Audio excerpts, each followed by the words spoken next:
TDP ప్రభుత్వం ఏకకాలంలో అటు ప్రభుత్వ ఉద్యోగులకు ఇటు నిరుద్యోగులకు తమ ప్రభుత్వ వైఖరి ఏంటో చాలా క్లియర్ గా చెప్పేసింది.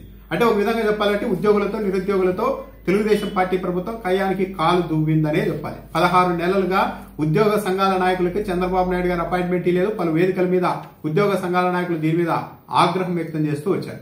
అయితే శనివారం పెద్ద ఎత్తున హడావిడి చేసేశారు. ఉద్యోగులకు సంబంధించి నిర్ణయాలు తీసుకోబోతున్నారు, కీలక నిర్ణయాలంటూ ఒక పెద్ద ఎత్తున హడావిడి చేశారు. ఆ హడావిడి చూసిన ఉద్యోగ సంఘాలు ఉద్యోగులంతా ఏమనుకున్నారంటే 4 డిఏలు పెండింగ్ లో ఉన్నాయి, కనీసం ఒక 3 డిఏలు క్లియర్ చేస్తారని భావించారు. దాంతోపాటు 31,000 కోట్లకు సంబంధించిన పెండింగ్ బకాయిలు ఉన్నాయి, వాటిపైన ఒక నిర్ణయం తీసుకుంటారు. అన్నింటికీ మించి పిఆర్సీ విషయంలో గానీ ఐఆర్ విషయంలో గానీ ఒక నిర్ణయం అయితే వెలువడుతుంది అనుకున్నారు. కానీ ఇంత చేస్తే తీరా కేవలం ఒక డిఏని ప్రకటించేసి ఓకే చెప్పేశారు. కానీ ఆ తర్వాత జరిగిన పరిణామాల్లో అయితే చాలా ఆసక్తికరమైన పరిణామాలు ఉన్నాయి. ఉద్యోగ సంఘాల నాయకులు వ్యవహరించిన తీరు కావచ్చు, మీడియా సమావేశంలో చంద్రబాబు నాయుడు గారు చేసిన వ్యాఖ్యలు కావచ్చు, ఈ వ్యాఖ్యలు బట్టే మొత్తం ప్రభుత్వ విధానం ఉద్యోగుల విషయంలో నిరుద్యోగుల విషయంలో ఎలా ఉండబోతోంది అన్నది చాలా క్లియర్ గా ఒక స్పష్టత వచ్చేసింది. ఇక్కడ బాగా గమనిస్తే ఉద్యోగులకు సంబంధించిన వ్యవహారాలపై చర్చించేందుకు ఒక మంత్రివర్గ ఉపసంఘం వేశారు.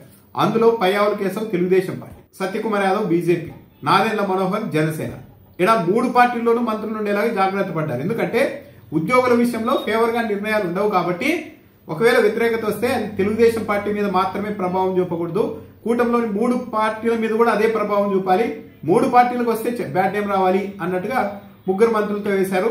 4 గంటల పాటు చంద్రబాబు నాయుడు గారు ఈ సబ్ కమిటీతో చర్చించారు.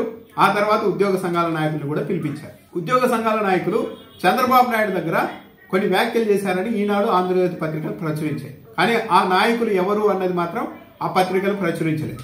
ఈనాడు పత్రికలో ప్రచురించిన వ్యవహారాన్ని బట్టి చూస్తే వైకాపా హయాంలో మాట్లాడితే చంపేస్తామని బెదిరించారని ఒక ఉద్యోగ సంఘం నాయకుడు వాపోయారట చంద్రబాబు నాయుడు దగ్గర.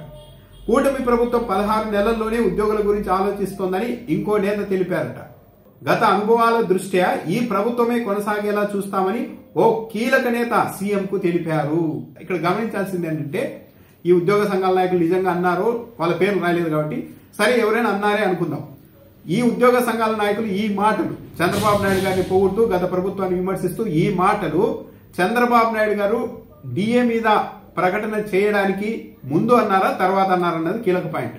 ఎందుకంటే సమావేశం ప్రారంభంలోనే చంద్రబాబు నాయుడు గారిని కూటమి ప్రభుత్వాన్ని ఏ విధంగా ప్రశంసిస్తే పొగిడితే ఆయన కాస్త దయదలిచి డిఏలు కొన్ని ఎక్కువ రిలీజ్ చేయడం, బకాయిల మీద నిర్ణయం తీసుకోవడం, ఐఆర్ పిఆర్సీ వీటిపైన నిర్ణయం తీసుకుంటారన్న ఉద్దేశంతో నాయకులు పొగిడి ఉండవచ్చు.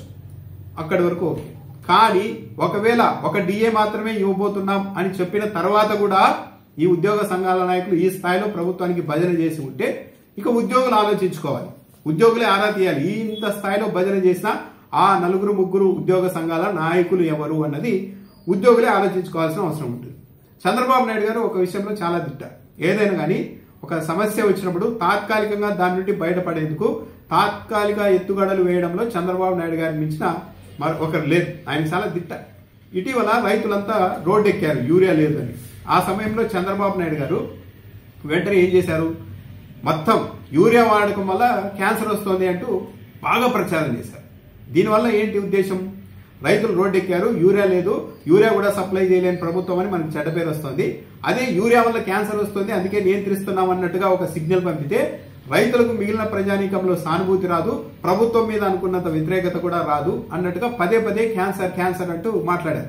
సో ఇప్పుడు కూడా ఉద్యోగాలకు సంబంధించి ఉద్యోగులకి చాలా చేయాలనుకుంటున్నాం, కానీ ఇవన్నీ చేయలేకపోవడానికి మీ ఉద్యోగుల్లోనే ఒక వ్యవస్థ కారణం అంటూ నిందించే ప్రయత్నం చేశారు పరోక్షంగా చంద్రబాబు నాయుడు గారు. చంద్రబాబు నాయుడు గారు ఏం చెప్తూ ఉన్నారంటే ఎక్కడా లేని విధంగా గ్రామ వార్డు సచివాలయ వ్యవస్థను ప్రవేశపెట్టడం వల్ల ఉద్యోగుల వ్యయం పెరిగిపోయింది. 126,000 మందికి ఉద్యోగాలు ఇచ్చారు, ఇంతమందికి ఉద్యోగాలు అనవసరం అని కూడా వ్యాఖ్యానించారు. అంటే ఈ భారం పడడం వల్లే, ఈ సచివాలయ వ్యవస్థ భారం పడడం వల్లే, ఆ ఉద్యోగుల భారం పడడం వల్లే మిగిలిన ఉద్యోగులకు ఏమీ చేయలేకపోతున్నాం అన్నట్టుగా చంద్రబాబు నాయుడు గారు పరోక్షంగా చెప్పారు. అంటే ఇప్పుడు మిగిలిన ఉద్యోగులంతా సచివాలయ వ్యవస్థని విలన్ గా చూడాల్సిందే కానీ చంద్రబాబు నాయుడు గారిని విలన్ గా భావించకూడదు. ఈ సచివాలయ వ్యవస్థ వల్లే మాకు అనుకున్నవి రాలేదు, ఇది లేకుంటే చంద్రబాబు నాయుడు గారు చేసి ఉండేవారు అని ఒక భ్రాంతికి భావనకు లోను కావాలి అన్నది చంద్రబాబు నాయుడు గారి ఆలోచన. ఇక్కడ చంద్రబాబు నాయుడు గారి ఆలోచనలు కూడా అర్థం చేసుకోవచ్చు. జగన్మోహన్ రెడ్డి హయాంలో ఒక్క ప్రభుత్వ ఉద్యోగం ఇవ్వలేదని చెప్పి ప్రచారం చేసిందే Telugu Desam party, Telugu Desam party media. ఇప్పుడు అదే చంద్రబాబు నాయుడు గారు 1,26,000 ఓన్లీ సచివాలయంలోనే 1,26,000 ఉద్యోగాలు ఇచ్చారు, కానీ అవన్నీ అనవసరమని మాట్లాడేస్తున్నారు. దాంతోపాటు ఆర్టీసీని ప్రభుత్వంలో విలీనం చేయడం వల్ల కూడా భారం పెరిగింది. జగన్మోహన్ రెడ్డి భర్తీ చేసిన ఉద్యోగాలన్నీ అనవసరమని చెప్పడం ద్వారా తాము ఇకపైన ఎలాంటి ఉద్యోగాలు భర్తీ చేయం ఇలా ఈ తరహాలో అని పరోక్షంగా సంకేతాలు ఇస్తున్నారు. నిరుద్యోగులకు చంద్రబాబు నాయుడు గారు సంకేతాలు ఇస్తూ ఉన్నారు. సరే, చంద్రబాబు నాయుడు గారు చెప్తున్నారు సచివాలయ వ్యవస్థ, గ్రామ వార్డు సచివాలయ వ్యవస్థ వేస్ట్ అని చెప్పి దాన్ని చూపించి తప్పించుకునే ప్రయత్నం చేస్తున్నారు. నిజంగానే గ్రామ వార్డు సచివాలయ వ్యవస్థ అనవసరమైనదైతే చంద్రబాబు నాయుడు గారు ప్రతి నెల పింఛన్ల పంపిణీని గొప్ప కార్యక్రమంగా చేపట్టారు. ఇంటింటికి పింఛన్ ఇస్తున్నాం అంటూ ఏదో ఊరికి వెళ్లి ప్రచారం చేస్తూ ఉన్నారు. ఇంటింటికి పింఛన్ ఏ విధంగా ఇవ్వగలుగుతున్నారు చంద్రబాబు నాయుడు గారు? ఇది జగన్మోహన్ రెడ్డి గారు ఇచ్చిన విధానం, ఇంటింటికి పింఛన్ అన్నది. ఇప్పుడు చంద్రబాబు నాయుడు గారు దీన్ని ఎలా అమలు చేయగలుగుతున్నారు? ఇంటింటికి పింఛన్ ఎవరి ద్వారా ఇస్తున్నారు? సచివాలయ వ్యవస్థ ద్వారానే ఇస్తున్నారు. సరే, సచివాలయ వ్యవస్థ వేస్ట్ అయితే ఒక నెల పాటు సచివాలయ ఉద్యోగుల్ని కాకుండా ఇంటింటికి పింఛన్ ఎవరితో ఇప్పిస్తారు చెప్పగలుగుతారా? సచివాలయ వ్యవస్థ వేస్ట్ అయితే ఆ వ్యవస్థ లేకుండా ఒక్క పంటకైనా ఈ క్రాప్ చేసే వ్యవస్థ ఈ రాష్ట్రంలో ఉందా? సచివాలయ ఉద్యోగులు లేకుండా ఈ రాష్ట్రంలో ఏ సర్వే అయినా కూడా చేసే పరిస్థితుల్లో రాష్ట్ర ప్రభుత్వం ఉందా?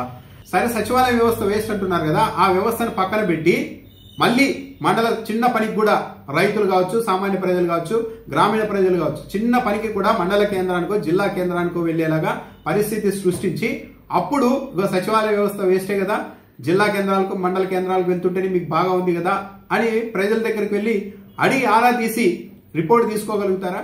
సచివాలయ వ్యవస్థ కారణంగానే మీకు అనుకున్నవి రావడం లేదని పరోక్షంగా ఉద్యోగుల్ని ఇంకో వర్గాన్ని రెచ్చగొడుతున్నారు చంద్రబాబు నాయుడు గారు. సరే, సచివాలయ వ్యవస్థలో ఉన్న ఉద్యోగులు చేస్తున్న పనులన్నీ ఈ రోజు చేయడానికి ఈ రాష్ట్రంలో ఏ ప్రభుత్వ శాఖ అయినా సిద్ధంగా ఉందా?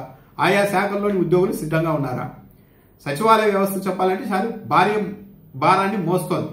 ఆ భారం మొత్తం ఇతర ఉద్యోగుల మీద వేస్తామంటే ఎవరైనా ఏ ఉద్యోగైనా ఒప్పుకుంటారా? ఏ శాఖ ఉద్యోగైనా ఒప్పుకుంటారా? చంద్రబాబు నాయుడు గారు తాత్కాలికంగా ఎత్తుగడలు వేయడంలో దిట్ట అనేది ఇందుకే. చంద్రబాబు నాయుడు గారు ఈరోజు ఉద్యోగుల్ని మెప్పించడం కోసం సచివాలయ వ్యవస్థని ఒక బూచిగా చూపించి ఒక డిఏ ఇచ్చేసి చేతులు దులుపుకొని ఉండవచ్చు. కానీ చాలా పెద్ద పొరపాటు చేశారు. సచివాలయ ఉద్యోగులు అనే వాళ్ళు 1,26,000 మంది ఉద్యోగాలు గ్రామ స్థాయిలో, క్షేత్ర స్థాయిలో పనిచేస్తుంటారు, మొత్తం పట్టణాల్లో, గ్రామాల్లో.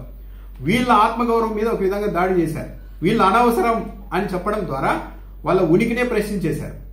వీళ్ళే రేపు ప్రొద్దున గ్రౌండ్ లో పనిచేయాల్సి ఉంటుంది. ఇంకా చెప్పాలంటే వీళ్ళందరికీ జగన్మోహన్ రెడ్డి ఉద్యోగాలు ఇచ్చినప్పటికీ కూడా ఎన్నికల సమయంలో చంద్రబాబు నాయుడు గారు, కూటమి నాయకులు జగన్మోహన్ రెడ్డి మీకు ఉద్యోగాలు మాత్రమే ఇచ్చారు, మిమ్మల్ని విపరీతంగా వాడుకుంటూ ఉన్నారు, మాకు ఓట్లు వేయండి మిమ్మల్ని ఎక్కడికో తీసుకెళ్తామని చెప్తే ఈ సచివాలయ వ్యవస్థలోని చాలా మంది ఉద్యోగులు కూటమి ప్రభుత్వానికి ఓట్లేశారు. ఇప్పుడు వాళ్ళ ఉనికి అనవసరమని చంద్రబాబు నాయుడు గారు చెప్పడం ద్వారా వీళ్ళు క్షేత్రస్థాయిలో ఇక్కడ నుంచి ఎలా పనిచేస్తారు? తప్పనిసరిగా ఎన్నికల సమయానికి ఈ ప్రభుత్వానికి వ్యతిరేకంగానే పనిచేస్తారు. క్షేత్రస్థాయిలో ప్రజలకు డైరెక్ట్ గా కనెక్ట్ ఉన్న 1,26,000 మంది ఉద్యోగులు, ప్రభుత్వ ఉద్యోగులు వ్యతిరేకంగా పనిచేస్తే దాని ప్రభావం ఏ స్థాయిలో ఉంటుందో చంద్రబాబు నాయుడు గారు తాత్కాలిక ఎత్తుగడలు వేయడంలో భాగంగా గుర్తించలేదు. కానీ శాశ్వతంగా, సుదీర్ఘంగా, దీర్ఘకాలికం పాటు ఎలా ఉంటుందో త్వరలోనే అర్థమవుతుంది కూడా. చంద్రబాబు నాయుడు గారు తుల్లించకుండా తనకి ఏదైనా ఇబ్బంది వస్తే దానికి కారణం మరొకరు అంటూ మరో వ్యవస్థ మీదో మరొకరి మీదో తోసేస్తూ ఉంటారు. కానీ అలా చేయడం ద్వారా వారితో సుదీర్ఘకాలం పాటు వైరాన్ని కొని తెచ్చుకుంటారు. ఇప్పుడు సచివాలయ వ్యవస్థ విషయంలో కూడా అదే జరగబోతోంది. కేవలం ఒక డిఏ ఇచ్చినప్పటికీ కూడా చంద్రబాబు నాయుడు గారు మమ్మల్ని పిలిచి మాట్లాడారు, చాలా ఆప్యాయంగా సుదీర్ఘంగా మాతో మాట్లాడారు, కాబట్టి చప్పట్లు అని ఉద్యోగ సంఘాల నాయకులు అంటూ ఉన్నప్పటికీ కూడా ఈ ఒక్క డిఏని చూసి చప్పట్లు కొట్టేందుకు ఏ ఉద్యోగులు కూడా సిద్ధంగా లేరు. సరే, క్షీరాభిషేకాలు చేయడము, చంద్రబాబు నాయుడు గారు చాలా గొప్ప చేశారని ఈ రోజు రేపు కార్యక్రమాలు జరగచ్చు కాక, కానీ అంతర్గతంగా సగటు ఉద్యోగులలో ఉన్న ఆవేదన మాత్రం ఏరేలా ఉంది. పిఆర్సీ అన్నది ఒక ప్రక్రియ, కమిషనర్లు ఏర్పాటు చేయాలి, ఇవన్నీ ఉంటాయి. కనీసం ఐఆర్ ఇస్తారు, కానీ ఐఆర్ మీద కూడా అసలు మాటే లేదు. కనీసం కొన్ని నెలల తర్వాత ఐఆర్ ప్రకటిస్తామని కూడా ఎక్కడా చెప్పలేదు చంద్రబాబు నాయుడు గారు. ఇది ఉద్యోగులకు మరింత దిగ్భ్రాంతి కలిగించే అంశంలో ఉంది.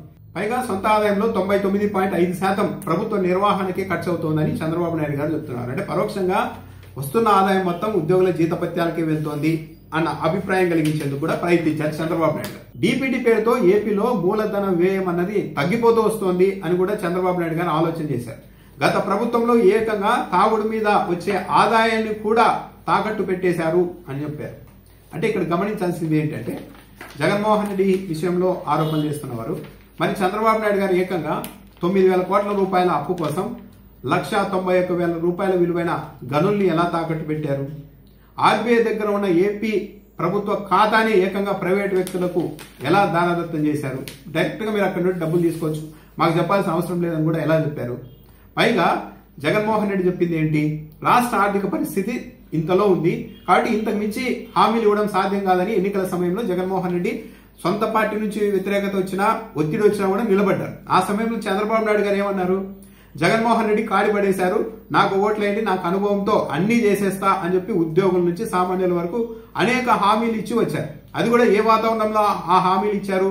15 లక్షల కోట్ల రూపాయలు జగన్మోహన్ రెడ్డి అప్పు చేశారంటూ ఒకవైపు ప్రచారం చేస్తూ మళ్ళా ఒకవైపు నా దగ్గర అనుభవం ఉంది, జగన్మోహన్ రెడ్డి కాడి పడేశారు, నాకు ఓటేయండి, జగన్మోహన్ రెడ్డి ఒక్కరికే అమ్మ ఓడిచ్చారు, నేను ఎంతమంది పిల్లలు ఉంటే అంతమందికి అమ్మ ఓడిస్తాను, ఒక్కో మహిళకు 1500 ఇస్తాను, నిరుద్యోగ వృత్తి 3000 ఇస్తాను, వృద్ధులకు సంబంధించిన పింఛన్ల మొత్తాన్ని పెంచుతాను అంటూ రకరకాలుగా హామీ ఇచ్చారు. కానీ ఆ హామీలన్నీ అమలు చేయలేదు.